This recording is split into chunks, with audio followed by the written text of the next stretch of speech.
핵도 없고 미군도 떠난다고 했던 그 나라가 지금은 세계 군사 질서를 바꾸고 있습니다. 처음엔 믿지 않았습니다. 한국이라는 나라는 그저 중국과 일본 사이에 낀 분단국 정도로만 생각했기 때문입니다.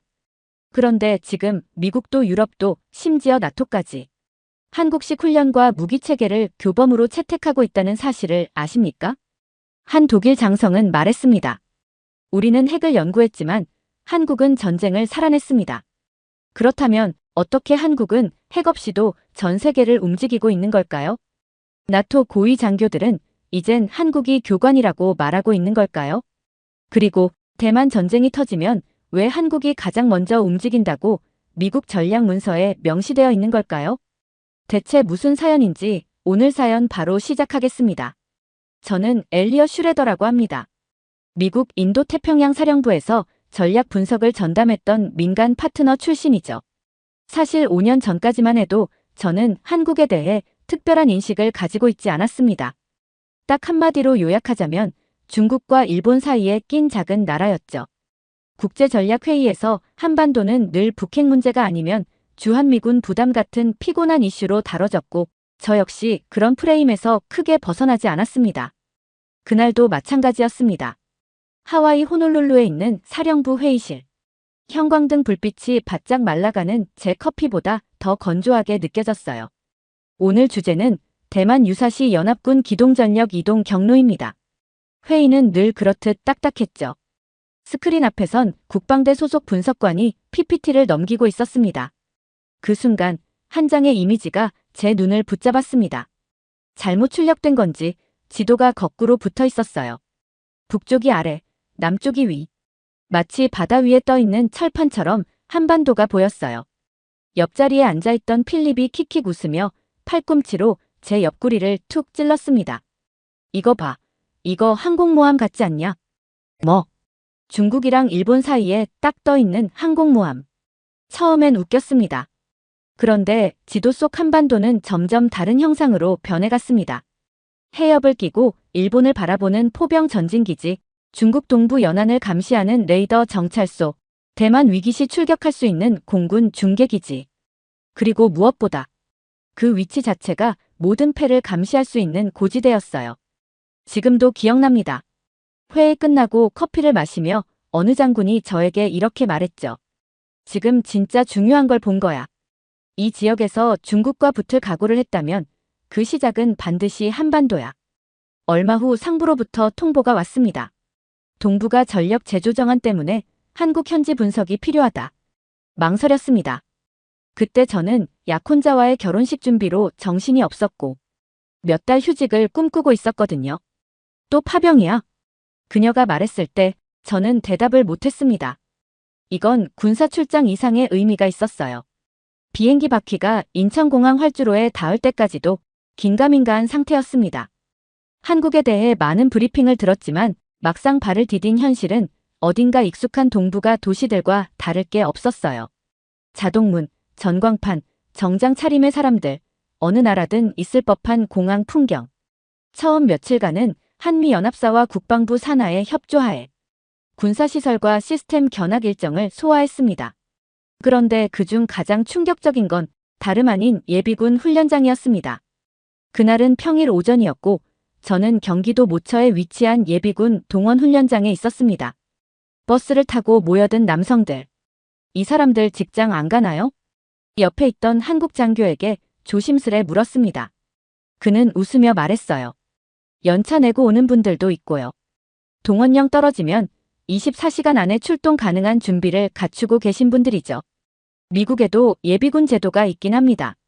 하지만 이렇게까지 실전처럼 체계적으로 그리고 일상 깊숙이 뿌리내린 예비군 문화는 처음 봤습니다. 미국의 예비군은 대부분 자발적으로 입대한 직업군인이고 월 1회 주말 훈련, 연 2주 집중훈련 정도가 일반적이거든요. 그런데 이곳 한국에선 회사원도 택배기사도 식당 사장님도 모두가 어느 순간 군인이 됩니다.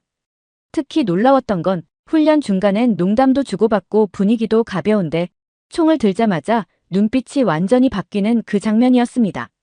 전쟁이 멀리 있는 개념이 아니라 그들에겐 언제든 다시 시작될 수 있는 현실이라는 걸. 그 짧은 순간에 느낄 수 있었어요. 북한 때문인가요? 그건 시작일 뿐이죠. 이제는 중국도 러시아도 다 가정에 넣고 움직입니다. 그 말을 듣고 저는 경기도 동두천에 위치한 한미군 기지로 향했습니다. 오산 공군기지와 연동되는 통합작전센터에서는 실시간으로 북한, 중국, 러시아의 기동 정보를 감시하고 있었고 특이 동향이 포착되면 3분 안에 대응 작전 계획이 자동 전개되도록 구성돼 있었습니다. 실전 시뮬레이션입니까? 이건 일상이에요. 매일 점검하죠. 한반도는 전시와 평시의 경계가 흐릿한 지역입니다.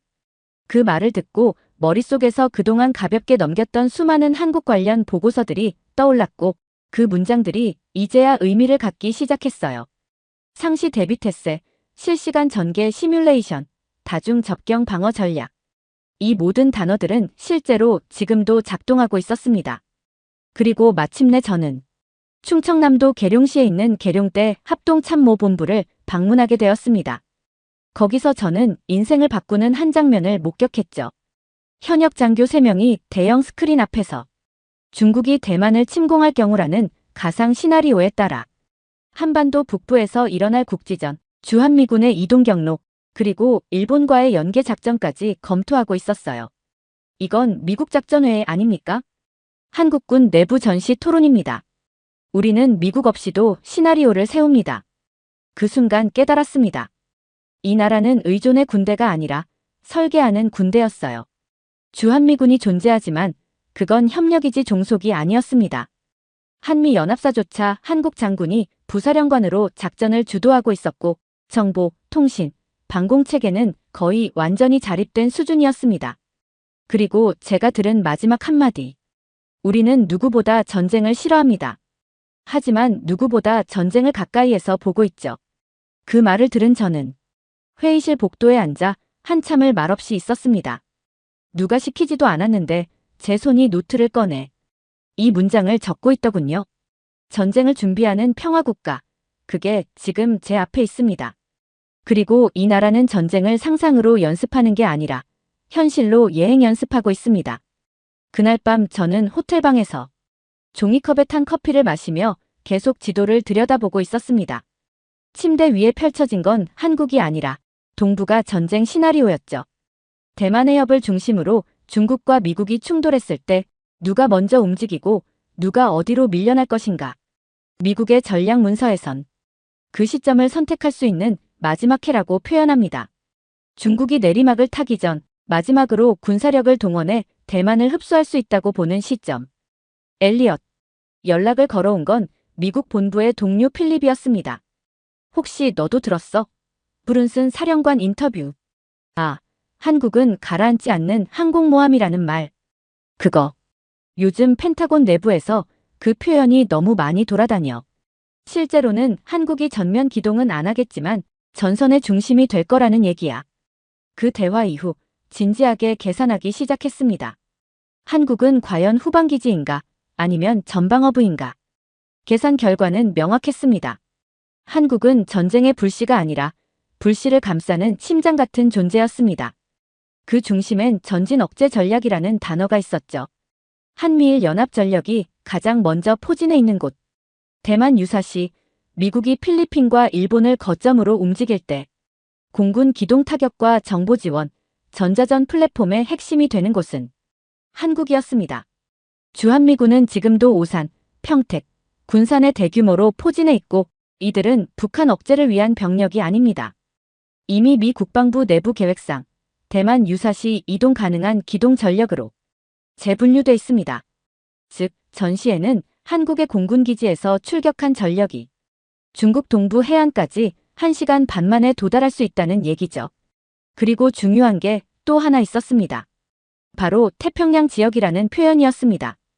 한미상호 방위조약 제4조에는 이렇게 적혀 있습니다. 양국은 태평양 지역에서 제3국으로부터 무력 공격을 받을 경우 서로 자국의 헌법 절차에 따라 공동 대응할 것이다. 많은 미국인도 심지어 한국인도 착각합니다. 이 조약이 북한 침공만 막는 조약이라고요. 하지만 조약 어디에도 북한이라는 단어는 없습니다. 태평양 지역 즉 대만도 포함됩니다. 이 조항 덕분에 한국은 미국이 대만을 방어하기 위해 자동 개입할 수 있는 법적, 전략적 창구가 되는 겁니다. 며칠 후 저는 국방연구원 소속의 연구자와 비공식 미팅을 가졌습니다. 중국이 대만을 공격하면 한국은 어떻게 반응할까요? 그는 곧장 답하더군요. 직접 공격 안 받아도 움직일 겁니다. 북한이 가만히 있을 리가 없거든요. 그 말은 한국이 움직이지 않아도 북한이 대리 공격자로 활용될 수 있다는 뜻이죠. 중국은 대만과 전쟁을 벌이면서 한국을 흔들어 주한미군 전력을 묶어두려 할 가능성이 높았습니다. 그러니까 한국은 대만과 싸우지도 않는데 전쟁의 한가운데에 서 있는 셈이었습니다. 브룬슨 사령관이 말한 항공모함이라는 표현은 비유가 아니었습니다. 이 나라는 실제로 연료와 무기, 인력, 통제권을 가진 정지된 항공전단이었습니다. 그리고 그 순간 이 나라가 얼마나 외롭게 무거운 짐을 짊어지고 있는지를 실감했어요. 한국은 참전을 원하지 않지만 구조적으로 빠져나갈 수 없는 위치에 있다. 그게 결론이었습니다. 며칠 뒤 저는 백령도 근처 해역에서 한국 해군 초계함을 타고 있었습니다. 바다는 그냥 황해였습니다. 물때가 빠지고 갯벌이 드러나는 평화로운 바다. 하지만 눈앞에 펼쳐진 건 그런 이미지와 거리가 멀었습니다. 저기 보이시죠? 작전 참모가 망원경을 넘겨줬습니다. 그 끝엔 조그만 구조물들이 바다 위에 점처럼 찍혀 있었습니다.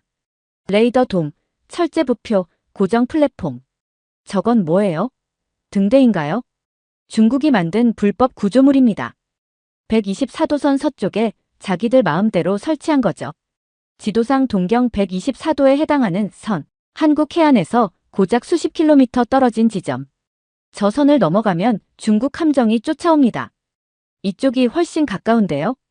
우리도 황당하죠. 하지만 중국은 말합니다. 우리가 크니까 우리가 맞다고. 지도엔 아무런 분쟁 표시도 없었고 CNN에서도 다루지 않는 조용한 충돌. 하지만 매일같이 함정이 쫓고 쫓기며 레이더가 상대국 전파를 잡고 공군기가 상공을 선회하는 곳이었습니다. 중국은 여기를 남중국해처럼 만들고 싶어합니다. 이미 남중국해에선 그렇게 했고 이제는 서해를 다음으로 본 거죠. 그날 밤 저는 해군 기지 숙소에서 국제해양법을 찾아보기 시작했습니다. 정말 인공구조물이 영해를 주장할 수 있나? 답은 명확했습니다. 인공섬은 영해를 주장할 수 없다. 그건 국제법상 명백한 조항이었고 미국 해군은 이를 근거로 매년 수차례 항행의 자유작전을 강행하고 있었습니다. 놀라운 건 한국도 그 작전에 동참하고 있다는 사실이었습니다. 미국과의 공동작전 외에도 독자적으로 서해 124도선을 넘어 중국의 주장에 정면으로 맞서는 항로를 계속 유지하고 있었어요. 우리가 포기하면 진짜 중국 바다 되는 겁니다. 작전 참모는 그렇게 말하더군요. 그때 저는 또 하나 깨달았습니다. 중국이 대만만 보는 게 아니라는 사실. 중국은 남중국해, 대만 해협, 그리고 서해까지 3방향에서 동시에 영향력을 넓히려 하고 있었고 그중 한국이 맞서고 있는 유일한 국가였습니다. 그리고 한국은 말도 안 되는 선을 그어댄 중국의 지도 위에 자신들의 함정을 띄워버렸어요. 지금까지 저는 한국이 미국의 우산 아래만 있다고 생각했어요. 하지만 현실은 달랐습니다. 이 나라는 중국과 맞닿은 가장 첨예한 국가였고 말없이 매일 전쟁을 치르고 있었던 것이었죠. 그날 밤 일기장에 이렇게 썼습니다. 중국은 지도에 선을 그었고 한국은 그 위에 군함을 띄웠다. 여긴 지금 거대한 전선을 밀어내고 있는 마지막 방어선이다. 며칠 뒤 만난 한국 국방연구원 관계자가 건넨 말에 저는 귀를 의심했습니다. 함부르크 항만청이 중국 조선소에 발주했던 유조선 2척여. 미국 법안 때문에 그냥 계약 파기했답니다. 이상한 일이었습니다. 독일이 왜 중국과의 계약을 깨고 한국으로 눈을 돌린 걸까? 그런데 바로 그날 워싱턴에서 새로운 법안이 상정됐습니다. 중국에서 제조된 선박은 미국 항만에 입항 시 최대 150만 달러의 벌금을 부과한다. 그 배가 독일 깃발을 달았든 싱가포르에 등록됐든 상관없었어요. 선체가 중국제라는 이유만으로 미국에 들어갈 수 없는 배가 되어버린 겁니다. 그리고 전 세계가 동시에 반응했습니다. 미국 항만을 포기할 수 없는 해운사, 항만국, 수출국들이 하나둘씩 중국 조선소 대신 선택한 나라, 한국. 몇 주 뒤 거제도의 대형 조선소를 방문하게 됐습니다. 쉴 틈 없이 움직이는 크레인, 거대한 블록을 맞춰가며 수백 미터 길이의 함체를 조립하는 작업자들, 그리고 군복 대신 조선 복장을 입고도 작전처럼 움직이는 기술자들. 이거 군함인가요? 민간용 유조선입니다. 민간용이지만 전자방해 대응 장비, 위성통신, 무장전환용 격실까지 옵션으로 붙어요. 이 정도면 거의 해상방어선 수준 아닌가요? 경제 물류선도 전장이고 거기 붙는 기술도 무기입니다. 수출 항로를 확보하는 자가 패권을 지배한다는 진리. 그리고 지금 그 보급선을 전 세계가 한국에게 맡기고 있는 셈이었죠. 특히 놀라웠던 건 미국 해군이 한국 조선소의 함정 수리까지 맡기고 있다는 사실이었어요. 실제로 미국이 최근 맡긴 보급함은 80여 군데 문제가 있다고 보고서에 적혀 있었는데 한국 기술자들이 그걸 뜯어보니 200곳 이상에서 결함이 발견됐고 그 자리에서 전부 고쳐냈다고 합니다. 이런 나라 본 적 있습니까? 조선소 현장에서 만난 한 연구원은 그렇게 말하더군요. 전 세계가 싸우고 있는데 우린 그 틈에서 전쟁 준비도 보급도 기술 공급도 다 해내고 있어요. 그 말에 말문이 막혔습니다. 정확히 그거였어요. 한국은 전쟁의 선두에 나서진 않았지만 전선의 판 자체를 바꾸는 핵심 플레이어였습니다. 총 한 방 쏘지 않고 대만 해협에도 직접 개입하지 않았는데 세계의 항로, 무기, 함정, 정보 전개에서 가장 먼저 찾는 나라가 되어버린 것. 실제로 2024년 기준 전 세계 선박 발주량에서 한국은 55%를 차지했고 세계 최대 LNG선, 유조선, 초대형 컨테이너선은 거의 전부 한국산입니다. 게다가 한국은 전기 추진 시스템, 수소연료, 스텔스 군함 기술까지 확보하며 군수 보급형 조선소가 아니라 해양 전략의 설계자로 올라선 상태였습니다. 워싱턴으로 복귀했습니다. 보고서를 제출하고 한 달간 정리 기간을 가지면서도 머릿속에서 한국은 쉽게 떠나지 않았어요. 처음엔 기지에 불과하다고 생각했던 나라가 실제론 세계 해양 전략을 뒤흔드는 플랫폼이라는 사실이 계속 머릿속에 남았거든요. 뜻밖에도 몇 달 뒤 한미연합 군사협력 워킹그룹의 요청으로 다시 한번 한국 출장을 떠나게 되었습니다. 이번엔 조금 더 깊은 기술 영역과 정책 설계에 접근할 수 있는 기회였고 그 첫 일정으로 한국 국방부의 관계자를 만난 자리에서 이 질문을 꺼냈습니다. 한국은 핵무기가 없잖아요. 그럼에도 불구하고 군사강국으로 분류된다는 게 좀 의아합니다. 제가 그렇게 묻자 한국 국방부 관계자는 조용히 웃더니 한마디 했습니다. 우리는 핵이 아니라 시스템으로 방어합니다. 핵이 없는데 강하다. 어딘가 논리적으로 맞지 않는 말 같았습니다. 하지만 곧 저는 그 문장의 무게를 직접 체감하게 됐습니다. 그 계기는 의외로 민간 전시회에서 찾아왔습니다. 서울방산 전시회. 이 행사에는 전 세계 60여 개국의 대표단이 참가했고 한국은 주최국이자 최대 공급자였죠. 처음엔 흔한 무기 홍보 행사쯤으로 생각했습니다. 그런데 전시장 한쪽에서 드론과 연동된 포병 자동화 시스템을 시연하는 장면을 보고 얼어붙었습니다. 타깃을 실시간 인식하고 포문을 스스로 조정하며 장전, 사격, 관측이 30초 안에 끝났습니다. 이게 K9 자주포 기반의 확장형이야. 옆에 있던 기술자가 말했죠. 대만, 호주, 폴란드, 핀란드, 이집트. 벌써 수출됐고 실전에서 검증도 끝났어요. 한국이 만든 자주포. 그 이름은 이제 세계 포병 전력의 표준 플랫폼이 되어가고 있었습니다. 그러나 더 놀라운 건 그 옆에 전시된 시스템이었습니다. 120km 이상을 날아가 지정된 좌표를 오차없이 명중시키는 다연장 로켓 시스템. 사격 후 3분 내 재배치 가능. 사거리만 놓고 보면 일부 전술핵보다 정확하고 빠른 무기였죠. 이건 사실상 비핵 전략 무기예요. 비핵 전략 무기요? 핵 대신 적의 주요 거점을 정밀 타격할 수 있는 전력. 우리는 그걸 수백 기 이상 실전 배치까지 끝냈습니다. 소름이 돋았습니다. 그들은 핵이 없다는 걸 제약으로 여기지 않았어요. 오히려 핵을 갖지 않고도 그 이상의 억제력을 갖기 위한 방식을 수십 년 동안 연구해온 것이었죠. 전시회 밖을 나와 다시 생각해보니 이미 한국은 대공 방어에선 자체 개발한 천공을 배치했고 잠수함 발사 탄도미사일은 전 세계 유일하게 비핵 국가 중에서 한국만 실전화에 성공했습니다. 심지어 아이언돔과 유사한 요격 체계도 개발 중이었고 이를 지상통합 전장망과 연계해 정보, 사격, 지휘가 하나로 통합된 체계를 구현하고 있었어요. 핵 대신 시스템, 강대국 대신 속도, 의존 대신 자립. 한국은 그 모든 선택에서 자기만의 길을 가고 있었던 겁니다. 며칠 후 저는 청와대 외교안보실 출신의 전직 고위 관료를 만났습니다. 우리는 핵무기를 갖지 않기로 했습니다. 대신 핵무기보다 먼저 움직이고 더 정밀하게 때릴 수 있는 능력을 선택했죠. 그게 가능합니까? 지금까지는 가능했죠. 북한도 중국도 감히 손을 대지 못하잖아요. 그의 말은 강한 확신을 품고 있었습니다. 전 세계가 핵이라는 말에 주눅들고 있을 때 이 나라는 핵이 없어도 싸우는 법을 배웠던 것이었죠. 급하게 한 통의 연락이 왔습니다. 오늘 한국에 독일 대표단 들어갔어.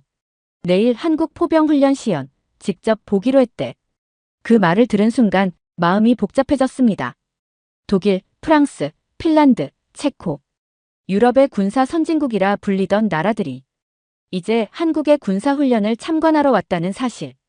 그 자체가 세계 군사 질서가 바뀌고 있다는 증거였어요. 다음 날 경북 포항에 있는 육군 훈련장을 찾았습니다.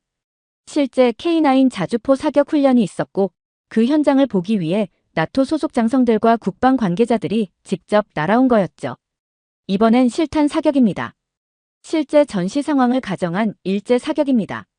한국군 장교가 설명을 마치자 거대한 철제 몸체가 흔들리고 포신에서 굉음이 터져 나왔습니다. 한 번에 수십 발. 관측 드론이 상공을 돌고 전후 전개를 위한 재배치까지 단 3분. 사격 후 포문은 재차 닫히고 장갑차는 이동을 시작했어요. 말도 안 돼. 3분 안에 다시 진영을 바꿨어. 옆에 있던 폴란드 군인이 중얼거리더군요. 저는 나토 본부에서도 전략 문서를 정리한 적이 있습니다. 그런데 최근 1년 2년 사이 이상한 일이 벌어졌어요. 나토의 전술 매뉴얼에서 한국 사례가 점점 많이 등장하기 시작한 겁니다. 이전까지만 해도 미국, 영국, 독일의 전력이 중심이었는데 이제는 한국의 포병 운용 사례, 한미연합작전의 유연성, 예비군과 민간 전력의 통합 대응 같은 항목이 주요 사례로 채택되고 있었어요. 그 이유는 간단했습니다. 실전 대응 능력. 한국은 전력만 많은 나라가 아니었습니다. 전시 상황을 가정하는 게 아니라 매일 그것을 현실처럼 훈련하는 나라였죠. 유럽 국가들이 한국을 배우고 싶어 한 건 전쟁을 잘해서가 아니라 전쟁을 일상처럼 준비하는 그 방식 때문이었습니다. 폴란드는 K9을 도입하며 한국군 훈련교관을 직접 초청했고 호주는 한국군 시스템 전술을 자체 교범에 반영했습니다. 최근에는 핀란드와 노르웨이도 한국식 탄약 배분 체계, 부대 간 통신 시스템을 벤치마킹하고 있었어요. 한 유럽 장교는 말했습니다. 미국은 위에서 아래로 명령을 내리는 구조지만 한국은 현장 부대의 판단을 믿고 움직입니다. 우리에게 필요한 건 그 유연성이에요. 그 말은 정확했습니다. 한국의 군대는 규모보다 속도에 집중하고 있었고 훈련 강도보다는 전개 능력과 기동 시간에 집착하듯 집중하고 있었죠. 그리고 그 성과는 숫자로 증명되고 있었습니다.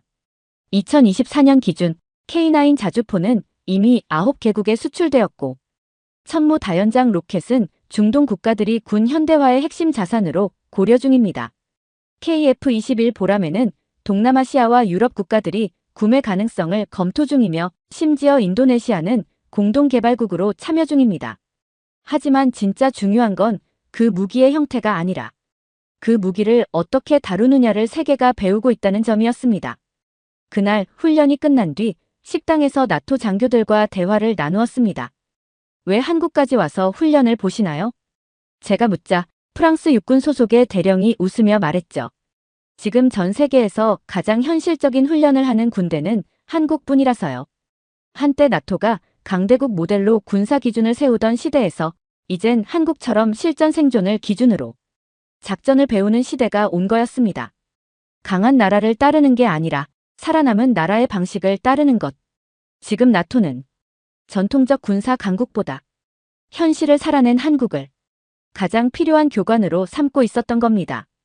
서울에서의 마지막 주였습니다. 두 번째 출장 보고서는 이미 마무리 단계였고 워싱턴 복귀 일정도 조율되고 있었지만 마음은 복잡했어요. 보고서는 쓰면 그만이지만 이 나라에서 느꼈던 감정은 종이 위에 담기지 않는 무게를 품고 있었거든요. 미국으로 돌아가기 전 남한과 북한을 가르는 비무장지대를 다시 찾았습니다.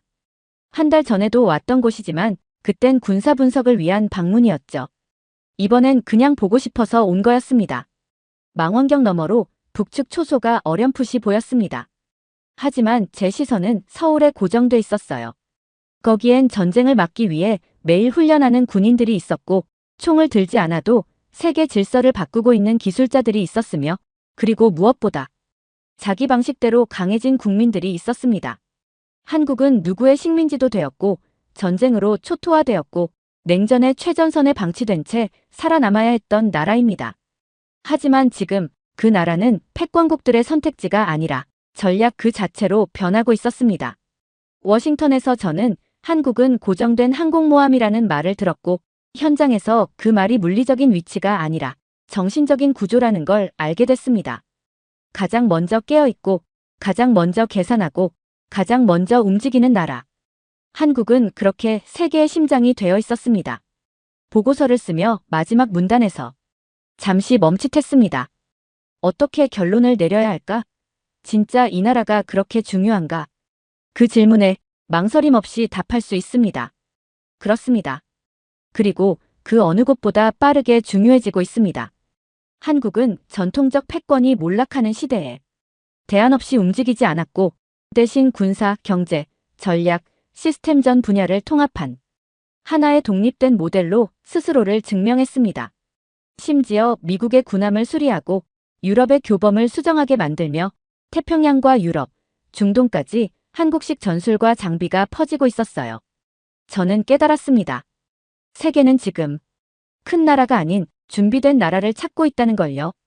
비행기 탑승을 기다리며 공항 대기실 유리창 너머 활주로를 바라봤습니다. 거기엔 또 다른 전쟁이 없기를 바라는 사람들, 그럼에도 불구하고 언제든 대비를 끝마친 사람들이 있었습니다. 노트북을 다시 열고 보고서 마지막 줄을 새로 써 내려갔습니다. 한국은 이제 더 이상 선택지 중 하나가 아니다. 이 나라는 지금 세계 전략의 주어이며 미래 질서를 설계하는 좌표이다. 한때 중국과 일본 사이에 끼어있는 나라로만 보았던 이곳이 지금은 세계가 움직이는 이유이자 멈추지 않기 위한 해답이라는 걸 직접 확인하고 돌아갑니다. 군사 전략가로서 제가 배운 건 하나입니다. 강한 나라가 세상을 바꾸는 것이 아니라 끝까지 살아남은 나라가 세계의 기준이 된다는 것. 한국은 핵없이도 강했고 자원을 덜어도 기민했으며 누구보다 조용하지만 가장 먼저 움직이는 나라였습니다. 저는 이제 돌아갑니다. 하지만 한국을 단 한 번도 빼놓지 않고 언급할 겁니다. 미래를 설계하는 전략 지도의 첫 장에는 반드시 이렇게 적히게 될 테니까요. 이 모든 판의 심장은 바로 대한민국이었다. 두 번째 사연 시작합니다. 미국 정부가 한국 기업을 위해 공항을 지었습니다. 심지어 그것도 미국 본토 한가운데 조지아주가 직접 법안을 통과시키고 세금까지 면제해가며 헌납한 공항 말입니다. 전 세계 어디에서도 찾아볼 수 없는 한 나라가 기업을 넘어 국가 자체로 인정받는 장면이 지금 미국 땅에서 벌어졌습니다. 그리고 그 중심에는 단 한 기업 현대자동차가 있었습니다. 이건 단순한 산업성과 보고서가 아닙니다. 국가 브랜드가 세계 패러다임을 바꾸는 실시간 증거입니다. 공장 하나로 지역 경제가 뒤집히고 한국식 행정과 교육 시스템이 미국 공무원들의 교본이 되며 심지어 지역 주민들조차 입을 모아 이렇게 말합니다. 그냥 기업이 아닙니다. 한국이 여기에 심어진 겁니다. 어떤 일이 있었던 건지 바로 시작하겠습니다. 저는 제럴드 맥클로린입니다. 미국 상무부 산업정책국에서 24년을 근무했고 은퇴 후에는 조지아 대학교에서 지역경제학을 가르치고 있어요. 자부심요? 넘쳤죠. 자동차, 철강, 항공 미국 제조업의 심장부에서 살았으니까요. 그런 제가 하루 만에 한 나라 앞에 무너졌습니다. 그 시작은 그저 가벼운 초청장이었어요. 대한민국 현대자동차가 조지아 브라이언 카운티에 건설한 전기차 공장을 참관해 달라는 요청이었죠. 처음엔 코웃음이 나왔습니다. 한국? 그래봤자 조립공장 아닌가. 사실 한국을 저평가한 건 제가 처음도 아니고 마지막도 아닐 거예요. 그 나라를 아시아의 OEM 공장으로만 보던 시절이 있었거든요. 세계 산업 지도를 그리는 회의에서도 한국은 늘 변두리였고 저 역시 그렇게 배웠고 그렇게 믿어왔습니다. 20년 넘게 미국 제조업 정책을 설계하면서 수많은 국가들을 봤어요. 독일의 정밀함, 일본의 완성도, 중국의 규모, 각 나라마다 고유한 색깔이 있었죠. 하지만 한국은 그저 열심히 따라하는 나라 정도로 여겼습니다. 워싱턴에서 열리던 통상회의에서도 한국 대표단은 항상 조용했어요. 목소리를 높이지도 않고 과도한 요구도 하지 않았죠. 그래서 더욱 순한 양 같다고 생각했는데 지금 돌이켜보니 그들은 말 대신 준비를 하고 있었던 거였어요. 제가 워싱턴에서 일할 때만 해도 한국은 그저 잘 따라오는 후발주자 정도였습니다. 미국이 기준을 만들면 그걸 따라하고 미국이 방향을 제시하면 그 뒤를 쫓아오는 그런 나라였죠. 솔직히 저는 한국을 굳이 신경 쓸 필요가 없는 나라라고 생각했어요. 그런데 그날 엘라벨 땅에 도착한 순간 제 신념은 바닥부터 무너지기 시작했습니다. 헬기에서 본 메타플랜트는 공장이 아니었어요. 하나의 국가처럼 보였죠. 철도처럼 뻗은 공급망, 항구처럼 넓은 부지, 초고속 자동화 라인, 그리고 수천 명의 노동자들이 흐트러짐 없이 움직이는 모습. 그건 미국에서도 보기 힘든 완성된 산업 도시였습니다. 공장 규모만 봐도 압도적이었어요. 연간 30만 대 생산 능력을 갖춘 최첨단 시설이었죠. 하지만 진짜 놀라운 건 따로 있었습니다. 현장 안내자가 조용히 말하더군요. 곧 공항도 생겨요. 조지아주에서 현대차를 위해 짓기로 했거든요. 그 순간 말문이 막혔습니다. 미국 정부가 공항을, 그것도 외국 기업을 위해서, 이건 평범한 투자가 아니었어요. 이건 하나의 국가가 또 다른 국가에게 존경을 표한 사건이었습니다. 현대자동차 정문 앞에서 한참 동안 아무 말도 할 수 없었어요. 직업상 수많은 산업 현장을 봐왔죠. 디트로이트의 전설적인 공장지대, 독일의 인더스트리 4.0 현장, 일본 도요타의 스마트 팩토리까지. 하지만 이건 뭐랄까요? 압도라는 단어로도 부족했습니다. 본관 로비에 들어서자마자 느꼈어요. 이 공장은 이윤이 아니라 정체성을 위해 설계되었다는 걸요. 벽면에는 코리안 투 더 월드라는 글귀가 새겨져 있었고 그 아래에 미국과 한국 양국의 노동자들이 함께 서 있는 대형 사진이 걸려 있었습니다. 제가 현장 책임자에게 물었어요. 왜 이곳에 이렇게까지 많은 걸 옮겨온 겁니까? 그는 아주 간단하게 말했어요. 미국 시장이 중요하니까요. 그런데 우리는 차량만을 팔고 싶지 않아요. 믿음을 남기고 싶어요. 그 순간 저는 납득해버렸습니다. 이들은 공장을 짓는 게 아니라 국가의 신뢰를 심고 있었던 거예요. 저는 미국 사람입니다. 그 중에서도 산업 규제와 정책 프레임을 다루는 일을 해왔죠. 그러니 IRA, 즉 인플레이션 감축법이 통과됐을 땐 저는 꽤나 자부심을 느꼈어요. 이제 미국 안에서 만든 전기차만 보조금을 주겠다. 그거였거든요.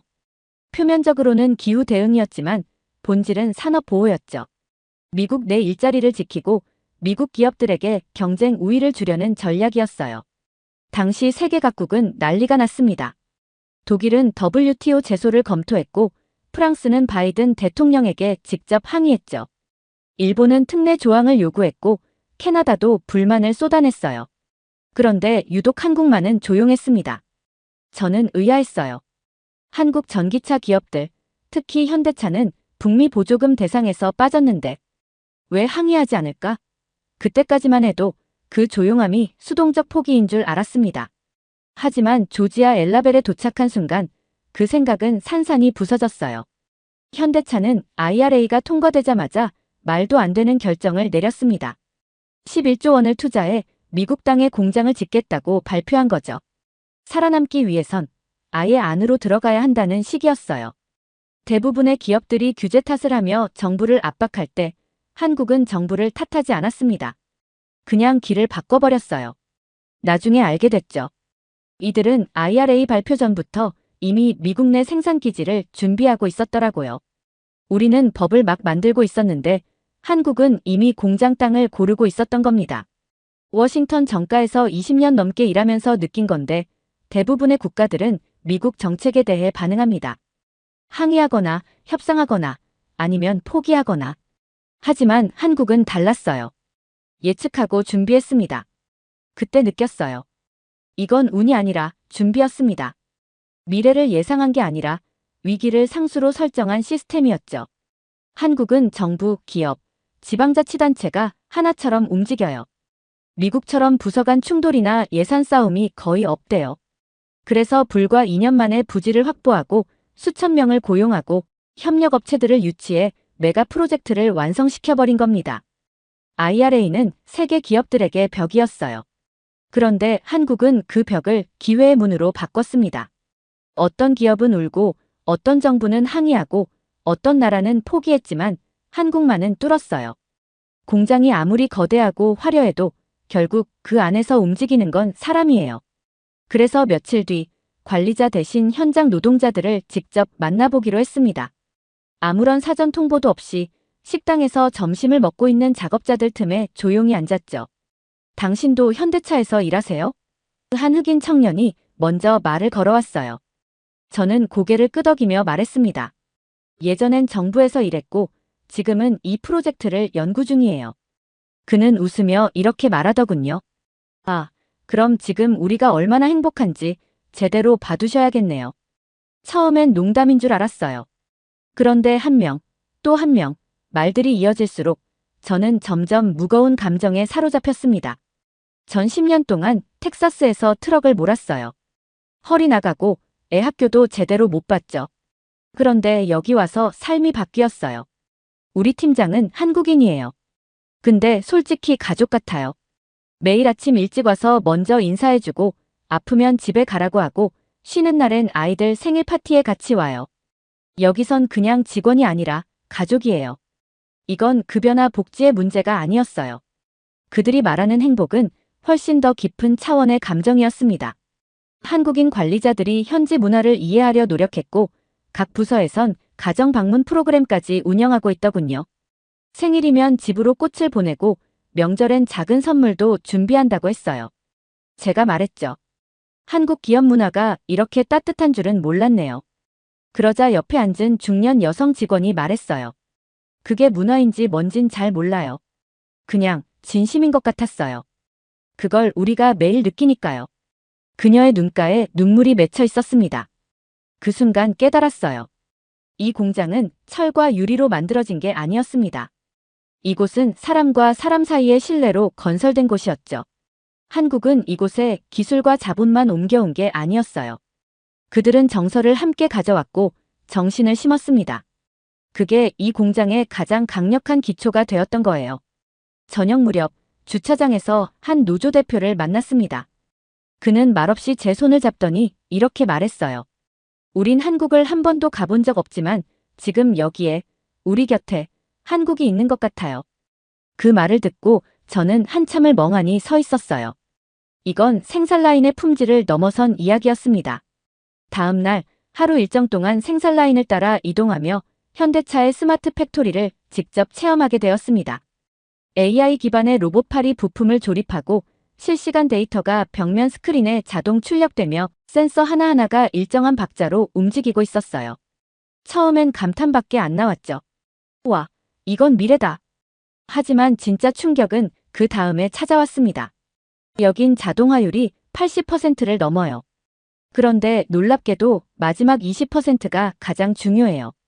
현장 매니저가 이렇게 말하더군요. 저는 고개를 갸웃했어요. 아니, 왜 가장 정밀한 마지막 공정을 굳이 사람이 하나요? 그는 조용히 말했습니다. 기계는 오류를 잡아내요. 하지만 사람은 의심을 잡아냅니다. 그리고 그 의심이 사고를 막아요. 그 말에 깊은 공감을 하게 되었습니다. 기계는 완벽하지만 감정이 없죠. 반면 사람은 실수도 하지만 느낌을 갖고 있어요. 그들은 마지막 조립, 품질 테스트, 페인트 마감, 시동 테스트 같은 민감한 공정을 모두 사람의 손과 눈으로 처리하고 있었어요. 그리고 그 작업자들의 눈빛은 업무를 처리하는 게 아니었습니다. 그건 마치 자식의 마지막 온매무새를 다듬는 부모의 손길처럼 느껴졌어요. 저는 조용히 말했죠. 이건 제조가 아니라 장인 정신이군요. 그 말에 한국인 작업자가 웃으며 말했어요. 누군가의 소중한 가족이 매일 타고 다닐 차를 만들고 있거든요. 이 차를 타는 사람들은 모든 순간의 안전을 우리 손에 맡기는 거예요. 그래서 우리는 사람을 믿게 만드는 걸 만들기 위해 노력합니다. 그 말을 듣고 지금껏 제가 배운 제조업 이론, 생산관리 전략, 효율성의 정석들이 이 짧은 한마디에 무너지는 느낌이 들었어요. 그날 오후, 저는 생산 라인이 멈춘 순간을 목격했습니다. 기계 이상이 아니라 한 직원이 이상한 진동을 느꼈다며 전체 라인을 멈춘 거였죠. 5분 후, 실제로 작은 부품 하나가 미세하게 틀어져 있었고, 만약 그대로 갔다면 수천 대 리콜로 이어질 수도 있는 사고였다고 해요. 기계는 놓쳤고 사람이 막았습니다. 그 장면을 보며 저는 생각했어요. 이 공장은 기계로 움직이지만 결국 사람의 감각으로 살아있는 곳이라는 걸요. 사실 저는 미국에서 일할 때 효율성이라는 단어에 미쳐 있었어요. 몇 초 줄이고 몇 달러 아끼는 게 최고 덕목이라 믿었죠. 그런데 이 공장은 달랐습니다. 그들은 시간을 아껴 생산성을 높이기보단 시간을 들여 신뢰를 완성하더군요. 조지아 주지사가 현대차를 위해 공항을 짓기로 했습니다. 이 기사를 보고 처음엔 오타라고 생각했어요. 공장이 아니라 공항이라고 적혀 있었거든요. 한 나라의 지방정부가 외국 기업에게 항공 물류 전용 공항을 만들어주는 사례라니. 그런데 그게 진짜였습니다. 서류가 있었고 서명이 있었고 법안까지 통과됐더군요. 주지사 브라이언 캠프. 그는 대외적으로 굉장히 보수적인 인물로 알려져 있어요. 세금은 줄이고 규제는 없애고라는 말을 입에 달고 살던 사람이죠. 그런데 그가 현대차를 위해 8천만 달러, 한화로 약 1,100억 원을 투입하겠다고 발표했습니다. 게다가 공항 건설에 필요한 법적 조항까지 새로 만들었죠. 거기엔 이런 문장이 있었어요. 본 사업은 기존 조지아주 법률보다 우선하며 긴급 인프라 조항에 따라 예외 적용을 인정한다. 이건 법률에 가까운 특례를 부여한 겁니다. 그 순간 저는 깨달았죠. 이건 현대차를 넘어서 한국이라는 국가에 대한 인정이구나. 현지 공무원에게 물었어요. 왜 공항까지 지어주려고 하는 거예요? 그가 웃으며 답했어요. 그들이 이 동네를 바꿔놨어요. 직원들만 챙긴 게 아니라 마을 도서관도 고쳐줬고 버스 노선도 새로 만들었고 학교하고 협약 맺어서 직업교육도 지원해요. 그는 진지한 표정으로 말했습니다. 우린 그런 투자자를 처음 봤어요. 이건 그냥 기업이 아니에요. 지역의 공동체가 된 거죠. 그리고 한 가지 더. 공장이 가동된 이후 서베너 공항의 물류량이 폭증했습니다. 배터리, 부품, 완성차 시험 차량까지. 사실 기존 공항은 여객 중심이었기에 한계가 있었죠. 그래서 조지아주는 결단을 내려요. 이곳엔 전용 항공 물류기지가 필요하다. 그리고 그건 현대차가 있어야만 가능한 일이다. 즉, 이번 공항은 한국형 산업 생태계를 위한 허브이자 대한민국식 제조 방식의 물류 베이스 캠프였습니다. 여기서 가장 중요한 건 그 결정이 경제 논리를 넘어서 존중에서 비롯됐다는 점이었어요. 1년 만에 조지아의 관료들은 한국을 투자처가 아니라 이 지역을 함께 설계해줄 파트너로 보기 시작했어요. 그게 공항이라는 물리적 구조물로 드러난 겁니다. 이건 도시 외곽의 공항이 아니에요. 그건 한국이 미국에 새긴 산업 주권의 표식입니다. 비행기가 뜨고 내릴 때마다 사람들은 이렇게 속삭이겠죠. 저건 한국이 만든 공항이야. 지금까지 수십 년 동안 미국 산업 정책을 설계해온 사람입니다. 세상은 결국 미국을 따라간다. 그게 제 신념이었고 자부심이었어요. 그런데 그 신념이 흔들린 날이 있었습니다. 바로 조지아주 브라이언 카운티의 작은 회의실에서였죠. 그날은 현대차 메타플랜트에 연계된 지방자치 행정 간담회가 열리던 날이었어요. 저는 특별 초청자 자격으로 그 자리에 참석했습니다. 처음엔 별 기대 없었죠. 그냥 지역 예산이나 공유하고 끝내겠지 싶었어요. 그런데 첫 발표자가 이렇게 말했습니다. 다음 분과위원회 안건은 한국형 스마트 행정 시스템의 도입입니다. 잠깐만요. 한국형이요? 고개를 드니 대형 스크린에 이렇게 쓰여 있었어요. 한국형 제조행정통합 플랫폼 시범사업. 그 밑엔 조지아주청, 현대차, 지역상공회의소 로고가 나란히 박혀 있었죠. 저는 뒷자리에 앉은 조지아 공무원에게 물었어요. 정확히 무슨 계획인가요? 그가 말했어요. 한국 방식으로 모든 행정 절차를 통합하려고 해요. 부지 신청부터 전기 인입, 인허가, 교육 연계까지 원스톱으로요. 기존 시스템으론 현대차를 못 따라가겠더라고요. 그 말에 저는 한동안 아무 말도 못했습니다. 이건 미국의 시스템이 한국에 수출되는 게 아니라 한국의 시스템이 미국을 바꾸고 있다는 뜻이었거든요. 회의가 계속되면서 학교 교육부 관계자가 발표를 이어갔어요. 현대차가 제안한 산학 인턴십 모델을 내년부터 공식 커리큘럼으로 채택하겠습니다.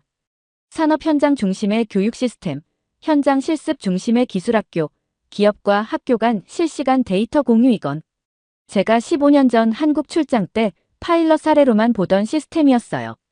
그땐 솔직히 비웃었어요. 그렇게 사람을 키우면 경쟁력이 생기겠어? 그런데 지금 미국이 그 시스템을 도입하겠다고 합니다. 그리고 그 출발점이 바로 한국이라는 나라였어요. 브라이언 카운티 주민들의 생활 방식도 바뀌기 시작했어요. 한국에서 온 관리자들이 근무시간 준수 문화를 철저히 지켰고 그의 영향을 받아 현지 공무원들도 칼퇴를 실천하기 시작했죠. 일과 삶의 균형은 복지가 아니라 효율입니다. 이 말, 한국 부장급 직원이 한 말이에요. 그게 지역신문에 인용됐고 SNS에서 화제가 됐고 이젠 조지아주 슬로건처럼 쓰이고 있더군요. 불과 몇 년 전까지만 해도 미국은 한국을 부지런하지만 답답한 나라라고 말했어요. 그런데 지금은 그들이 한국을 닮고 싶어해요. 왜냐고요? 한국은 절박함을 설계로 바꾸는 법을 알고 있었기 때문입니다. 우리는 시스템을 만들고 자랑했지만 그 안에서 사람이 죽어갔어요. 한국은 시스템을 늦게 만들었지만 그 안에 사람을 살게 했습니다. 그날 회의가 끝나고 나오는 길에 한 백인 여성 공무원이 제게 이런 말을 건넸어요. 우린 이제 한국에서 배워야 해요. 예전엔 우리가 선생이었지만 지금은 그들이 앞에 서 있네요. 그 순간 저는 제 평생의 신념을 조용히 접었습니다. 그리고 조용히 되뇌었죠. 미국이 한국을 따라가는 날이 오는구나. 메타플랜트를 빠져나오며 문득 뒤를 돌아봤습니다. 넓게 펼쳐진 부지, 날렵하게 솟은 조립동, 그리고 바쁘게 움직이는 수백 명의 노동자들. 언뜻 보기엔 그냥 하나의 잘 만든 공장처럼 보였죠. 하지만 제 눈엔 달랐어요. 이건 공장이 아니었습니다. 이건 새로운 질서였어요. 그날 오후, 저는 브라이언 카운티 시청 관계자와 인터뷰를 진행했습니다. 그가 말하더군요. 이 지역은 불과 몇 년 전까지만 해도 실업률이 11%였어요. 젊은이들이 다 도시로 떠났죠. 그런데 지금은요? 오히려 다른 도시에서 이주해 와요. 그 말을 듣고 저는 고개를 끄덕였어요. 현대차 메타플랜트는 일자리를 만든 게 아니었습니다. 지역을 재생시키고 사람들의 미래에 대한 감각을 되살렸던 거죠. 지역 교육청도 바뀌고 있었어요. 학생들을 위한 전기차 아카데미가 생겼고 공장 내 일부 공간은 청소년 직업 체험장으로 개방됐습니다. 지자체 행정도 달라졌어요.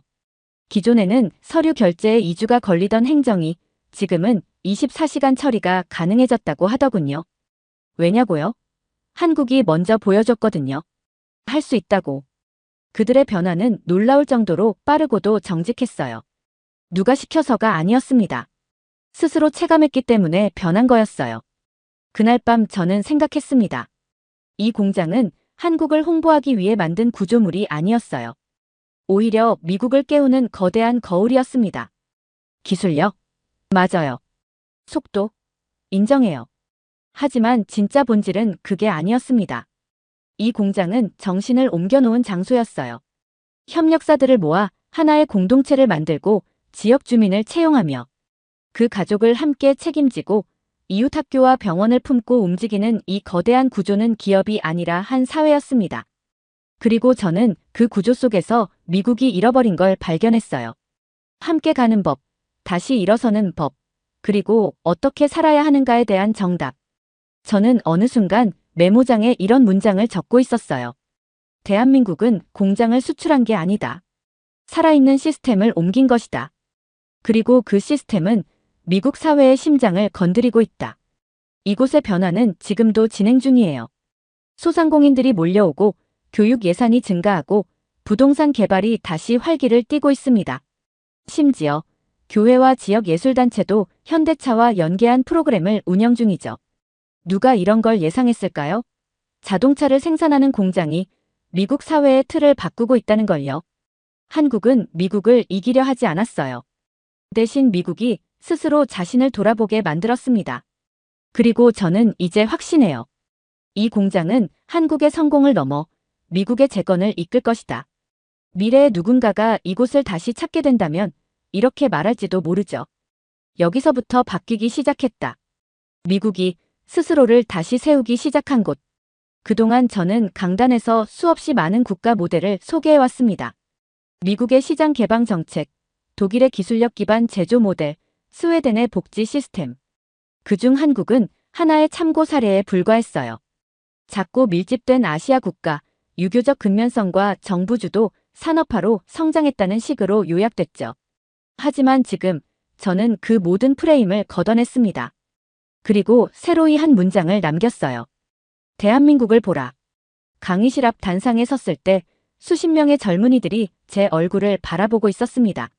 그들은 미국 조지아의 대학생들이었고 몇 명은 현대차 메타플랜트 인턴 출신이기도 했어요. 저는 그들에게 이렇게 말했습니다. 여러분은 지금 역사의 전환점 위에 서 있어요.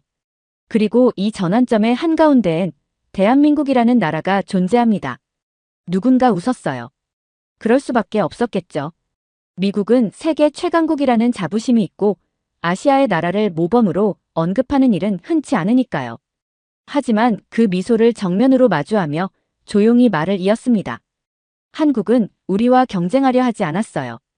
대신 자신들이 할 수 있는 최선을 다했고 그게 우리에게 가장 큰 자극이 됐습니다.